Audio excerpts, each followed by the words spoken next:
तो चलिए सीधे मुद्दे पर आते हैं। आज की इस चर्चा में हम इतिहास की सबसे अमर कथा को बिल्कुल एक नए नजरिए से देखने वाले हैं। हम राधा कृष्ण की इस पूरी कहानी को सटीक राधा की दृष्टि से समझेंगे। यहाँ प्रेम का मतलब सिर्फ कोई साधारण सी भावना नहीं है, बल्कि समर्पण का सबसे आखिरी और सर्वोच्च रूप है। देखिए, कहानी तो हम सबने सुनी है, लेकिन जब आप इस पूरी धारा को राधा के नजरिए से देखते हैं ना, तो सच मानिए इस कथा की पूरी परिभाषा ही बदल जाती है। अब यहाँ ध्यान दीजिए, इस पूरी आध्यात्मिक यात्रा को हम 4 मुख्य हिस्सों में बांट सकते हैं।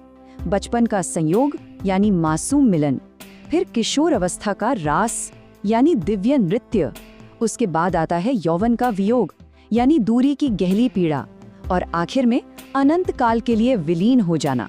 तो असल में ये सिर्फ समय का पहिया नहीं घूम रहा है, बल्कि एक आत्मा अपने परमात्मा तक कैसे पहुंचती है, हम उस क्रमिक विकास को देख रहे हैं। लेकिन कहानी में आगे बढ़ने से पहले एक जरूरी बात, हमें प्रेम शब्द को यहाँ नए सिरे से डिफाइन करना होगा, क्योंकि राधा की इस यात्रा में प्रेम का मतलब सिर्फ आकर्षण या स्नेह बिल्कुल नहीं है। इसका यहाँ पर सीधा और सटीक मतलब है त्याग और समर्पण, एक ऐसा त्याग जिसमें कोई स्वार्थ ना हो। और सच कहूँ तो यही वो पक्की नींव है जिस पर ये पूरी की पूरी यात्रा टिकी हुई है। तो कथा का पहला पड़ाव शुरू होता है बरसाना से। इसे राधा जी का प्राकट्य कहा जाता है। उनका जन्म न कोई साधारण सी घटना नहीं थी, बल्कि ये उनके अस्तित्व के लिए बहुत ही गहरी दार्शनिक नींव तैयार करता है। बरसाना की उस मिट्टी पर एक ऐसी कथा का बीज बोया गया था जो आगे चलकर आने वाली सभी सदियों के लिए प्रेम की एक बड़ी मिसाल बनने वाला था। और इस शुरुआत की सबसे अद्भुत बात जानते हैं क्या है? राधा ने तब तक अपनी आंखें खोलने से ही इनकार कर दिया था जब तक उनके सामने कृष्ण नहीं आए। जरा सोचिए इस बात पर। पहली सांस, पहली दृष्टि, सब कुछ शुरुआत से ही पूरी तरह कृष्ण पर ही केंद्रित था। ये सिर्फ कोई आम बाल लीला नहीं है, ये असल में दर्शाता है कि उनके जीवन का एकमात्र उद्देश्य और उनकी दृष्टि का केंद्र पहले दिन से ही तय हो चुका था। खैर, समय आगे बढ़ता है और दोनों वृंदावन में किशोर अवस्था में कदम रखते हैं। यहाँ हम पहुँचते हैं कहानी के दूसरे चरण पर, प्रसिद्ध महारास। शरद पूर्णिमा की उस खूबसूरत रात को जो हुआ वो सिर्फ कोई लोक नृत्य नहीं था, बल्कि आत्मा और परमात्मा के बीच का एक रहस्यमय संचार था। एक ऐसा पल जहां प्रेम अपनी सबसे पवित्र और आनंदमय अवस्था में था। अब इस महारास वाले प्रसंग में एक बहुत ही दिलचस्प बात छुपी है। देखिए, जैसे ही कृष्ण अपनी बांसुरी बजाते, राधा अपने सारे सांसारिक काम छोड़कर उनकी तरफ खींची चली आती थी। ऐसा कहा जाता है कि कृष्ण ने वहां मौजूद हर गोपी के लिए खुद को अलग अलग रूपों में बांट लिया था। पर कमाल की बात देखिए, राधा इन सब विशिष्ट रूपों से ध्यान हटाकर हमेशा कृष्ण के मुख्य स्वरूप के साथ ही जुड़ी रहीं। उनकी ये परम भक्ति उन्हें कृष्ण के सबसे सच्चे अस्तित्व से आपस में बांधे हुए थी। इसके बाद अचानक से कहानी की गति एकदम बदल जाती है। वृंदावन के इन खूबसूरत दिनों के बाद आता है तीसरा चरण, मथुरा की तरफ प्रस्थान। कंसा का वध करने के लिए कृष्ण को वृंदावन छोड़कर जाना ही पड़ता है, और बस यहीं से राधा की यात्रा प्रवेश करती है विरहा यानी अलगाव के एक अत्यंत पीड़ादायक दौर में। ये एक बहुत ही भावुक मोड़ है, जहां संयोग की खुशी एकदम से वियोग के कठिन इम्तिहान में बदल जाती है। अगर हम विदाई के उस पल को याद करें तो हम देखते हैं कि राधा ने कृष्ण को जाने से रोका नहीं। उन्होंने किसी भी तरह की जिद नहीं की। उन्होंने पूरी तरह से ये स्वीकार कर लिया कि कृष्ण का जाना उनका सर्वोच्च कर्तव्य है। और यहीं पर हमारी वो शुरुआत वाली परिभाषा बिल्कुल सटीक बैठती है। प्रेम का अर्थ त्याग है, अपने प्रिय के महान उद्देश्य के लिए अपना सबसे बड़ा आनंद त्याग देना। राधा का ये फैसला निस्वार्थ प्रेम का सबसे बड़ा उदाहरण है। तो यहाँ का मुख्य बिंदु ये उभर कर आता है कि भले ही वे दोनों भौतिक रूप से अलग हो गए थे और उनके बीच मीलों की दूरी थी, लेकिन राधा ने अपना पूरा का पूरा जीवन उनके ध्यान में बिता दिया। कहा जाता है कि पल के लिए भी उन्होंने कृष्ण को अपने दिल से दूर नहीं किया। ये अलगाव असल में ध्यान की एक ऐसी अटूट आध्यात्मिक स्थिति बन गया जहाँ दूर रहकर भी एक अखंड उपस्थिति हमेशा बनी रही। थोड़ा आगे चलते हैं चौथे चरण की तरफ, उद्धव प्रसंग। अब कथा में एक बहुत ही जबरदस्त दार्शनिक टकराव होने वाला है।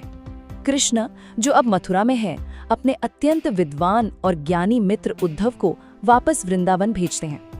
उद्धव को लगा कि उनका शास्त्रीय ज्ञान किसी भी गोपी या राधा को शांति दे देगा, और इसकी वजह से यहाँ एक बड़ा ही रोचक घटनाक्रम शुरू हो जाता है। आप इस टकराव को ऐसे देखिए, एक तरफ है उद्धव का ज्ञान जिसमें तर्क है, बुद्धि है और हाँ थोड़ा सा अहंकार भी। दूसरी तरफ है राधा की भक्ति जहाँ सिर्फ हृदय है, पूर्ण समर्पण है और गहरी विनम्रता है। ये मूल रूप से बुद्धि के अहंकार और दिल की भक्ति के बीच का एक सीधा मुकाबला था, एक ऐसी स्थिति जिसने आध्यात्मिकता की दो बिल्कुल अलग विचारधाराओं को आमने सामने खड़ा कर दिया था।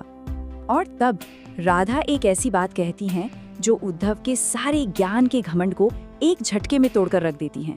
वो कहती हैं, उद्धव, हमारे पास 10-20 मन नहीं है, एक ही मन था जो शाम के साथ चला गया।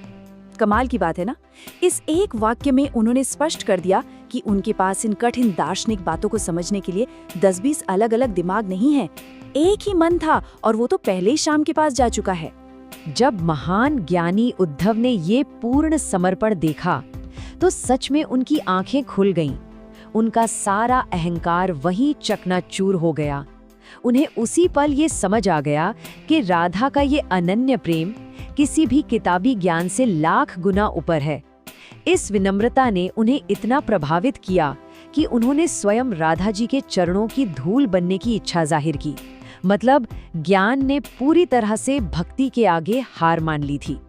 इस टकराव के बाद काफी साल गुजर जाते हैं और फिर आता है आखिरी और 5वां चरण, कुरुक्षेत्र में मिलन।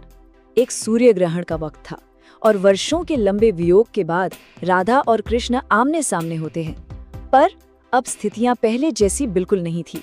ये मिलन किसी चंचल वृंदावन के वन में नहीं, बल्कि एक नए और अलग ही वातावरण में हो रहा था। यहाँ दोनों का अंतर थोड़ा ध्यान से समझना जरूरी है। एक तरफ खड़े हैं द्वारका के शक्तिशाली राजा, राजपाट और सांसारिक शक्ति के साथ। दूसरी तरफ है वही सरल सी वृंदावन की गोपी अपनी पवित्र भक्ति के साथ। इन दोनों के बीच का जो भौतिक अंतर था वो देखने में भले बड़ा लग रहा हो, लेकिन बिना एक शब्द कहे ही दोनों की आंखों ने उस अनंत संबंध को फिर से पहचान लिया था। इस मिलन के दौरान ना राधा एक बहुत ही महत्वपूर्ण बात को पुनर्स्थापित करती हैं। वो क्लियर करती हैं कि उनका प्रेम इस राजा कृष्ण या किसी संसारिक छवि से नहीं बंधा है। उनका प्रेम तो हमेशा से उनके वृंदावन के कन्हा के मूल स्वरूप से जुड़ा था। और सच पूछिए तो ये इस कहानी को पूरी तरह बदल देता है। राधा की आध्यात्मिक यात्रा किसी सांसारिक पहचान के लिए थी ही नहीं, वो पूरी तरह से उस छल कपट रहित शुद्ध अस्तित्व के लिए थी। अब हम इस यात्रा के बिल्कुल आखिरी पड़ाव पर हैं और ब्रज की उस सच्ची मान्यता को समझते हैं जो कहती है कि जहाँ राधा वहाँ कृष्ण, जहाँ कृष्ण वहाँ राधा। आखिर में राधा उन्हीं के स्वरूप में विलीन हो जाती हैं। ये बिल्कुल वही सिद्ध करता है जो सदियों से चला आ रहा है कि ये दोनों कभी अलग थे ही नहीं। जहाँ एक है वहाँ दूसरा हमेशा मौजूद है। तो अगर इस पूरी चर्चा को समेटते हुए देखें तो राधा की नज़र से ये कथा बिना किसी स्वार्थ के निस्वार्थ प्रेम की एक सच्ची मास्टर क्लास है। एक ऐसी भावना जिसमें स्वार्थी इच्छाओं की कोई जगह ही नहीं है। और आप जानते हैं, उनके इसी अनंत समर्पण की वजह से आज भी पूरी दुनिया के मंदिरों में जहाँ कृष्ण की पूजा होती है, वहाँ राधा जी हमेशा उनके बगल में विराजमान मिलती हैं। अब इस चर्चा के अंत तक आते आते एक बड़ा दिलचस्प प्रश्न पीछे छूट जाता है जो हमें और आपको सोचने पर मजबूर जरूर करेगा। आज के ज़माने में जहाँ रिश्तों में अधिकार और शर्तें इतनी आम हो गई हैं, क्या प्रेम को एक पूर्ण निस्वार्थ त्याग की तरह समझना इन अपेक्षाओं को चुनौती नहीं देता? राधा के इस पूरे जीवन समर्पण को समझने के बाद क्या सच्चे प्रेम को देखने का हमारा और आपका नजरिया बदलना चाहिए? इस गहरे विचार के साथ हम आज यहाँ रुकते हैं। उम्मीद है इस चर्चा ने आपको इस अमर कथा को समझने का एक नया और खूबसूरत रास्ता दिया होगा। जुड़ने के लिए बहुत शुक्रिया।